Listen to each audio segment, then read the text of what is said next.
अर्जुन जब बाण छोड़ रहा था तब अनेक योद्धाओं को विध्वंस करता हुआ आगे बढ़ रहा था। कुरुक्षेत्र में करोड़ों व्यक्तियों का उसने सर्वनाश किया, फिर भी वो कर्म बंधन से मुक्त रहा।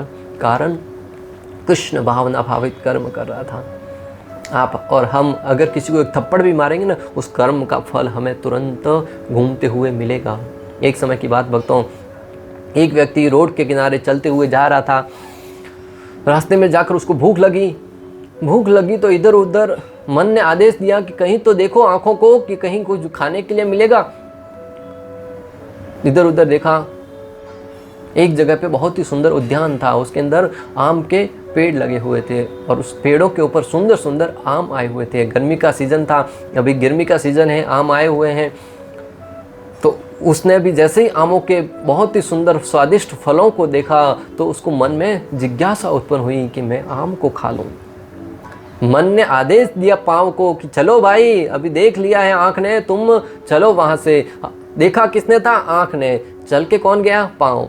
वहाँ पे पाँव तो चल के चले गए, परंतु पाँव तो तोड़ नहीं पाएंगे। पाँव तो चल के चले गए, अभी मन ने आदेश दिया हाथों को, बोले तोड़ो।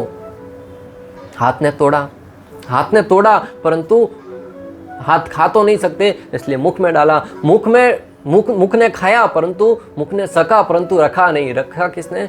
उदर ने।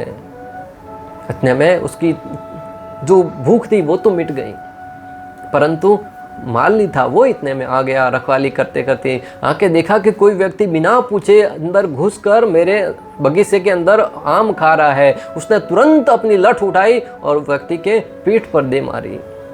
अभी पीठ है वो कर्राती हुई, चिल्लाती हुई रोने लगा और भागते भागते बाहर आया। घर पे पहुंचा, ठीक है आम खाया था, लाठी पड़ी, परंतु सबसे बड़ा प्रश्न उसके मन में घूम रहा था।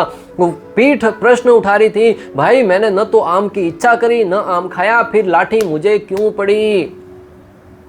इच्छा करी थी मन ने, देखा आंख ने था, चल के गए पांव थे, तोड़ा हाथ ने था, खाया मुख ने था और रखा पेट ने था, फिर कमर का क्या दोष उसमें? कमर को लाठी क्यों पड़ी? बड़ा प्रश्न उठा, बड़ी सभा बुलाई गई, बड़े बड़े ब्राह्मणों के पास जाकर उनके सामने अपना प्रश्न रखा।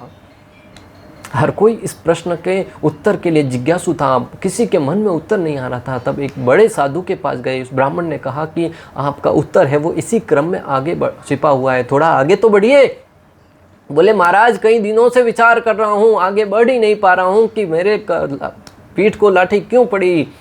बोले कि पीठ पे लाठी पड़ी तब कुछ तो आपने रिएक्शन दिया होगा। बोले क्या? विचार कीजिए। विचार करने लगा, बोले हाँ पीठ पे दर्द हुआ था। बोले दर्द हुआ, तब दर्द निकला कहाँ से? बोले आंखों से अश्रुधारा के रूप में बाहर निकलने लगा। तो बोले आपका उत्तर यही छिपा हुआ है। कार्य प्रारंभ कहाँ से हुआ था? आंखों से। आंख ने देखने का कार्य किया था और आंख ने देखने का कार्य किया, आंख के द्वारा पाँव चल के गए, पाँव ने चल के गए, हाथ ने तोड़ा, हाथ ने मुख में रखा, पेट में गया, लाठी पीठ पे पड़ी, तो रिजल्ट क्या आया? आंखों से अश्रु बहे, अर्थात आंखें रोई। तो कर्मों का फल था वो आंख को लगना ही था। उसी प्रकार हम इस जगत में कोई भी कार्य करते हैं तो उसका कर्मों का फल मिलना निश्चित है। ऐसे दृष्टांत भरे पड़े हैं शास्त्रों में कि एक व्यक्ति ने किसी गाय की तरफ मात्र उंगली करी थी कि गाय उस दिशा में गई है, दूसरे जन्म में उसको हाथ तक कटवाने पड़े। कोई भी व्यक्ति कर्म बंधन से अछूता नहीं रह सकता, परंतु यहाँ पर अर्जुन ने एक नहीं, दो नहीं, करोड़ों व्यक्तियों के सर है वो धड़ से अलग कर दिए, फिर भी कर्म बंधन से मुक्त रहा। एकमात्र कारण भक्तों, अर्जुन है वो श्री कृष्ण की इच्छा के अनुरूप कर्म कर रहा था, कृष्ण भावना भावित कर्म कर रहा था।